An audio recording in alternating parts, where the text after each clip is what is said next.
So safety is a big factor. You always want to make sure that when you're first getting into your chair that you're driving it at the slower settings and that you're practicing in all environments.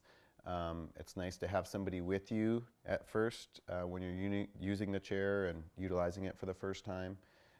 There are some safety features. Each manufacturer is a little bit different, but there are torque settings, so you can actually turn down the power on the chair so that if you do run into a wall, it's not going to keep going and poke a hole in the wall. It'll actually stop.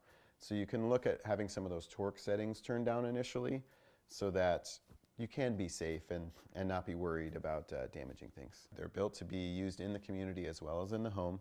If it gets wet, it's not the end of the world. Most of the electronics is water resistant. If you are in like a driving rainstorm or flooding situation, obviously that is not going to be good for the electronics on the chair. I encourage you to keep a plastic bag or a Ziploc that you can cover the joystick or some of the electronics to protect it from the elements, as typically water and liquids are not good for electronics. But you're okay in light rain and you know, it's pretty resistant to a degree. Typically the suspension on the chairs is really well balanced. The center of gravity is great to allow for the tilt and recline and all that.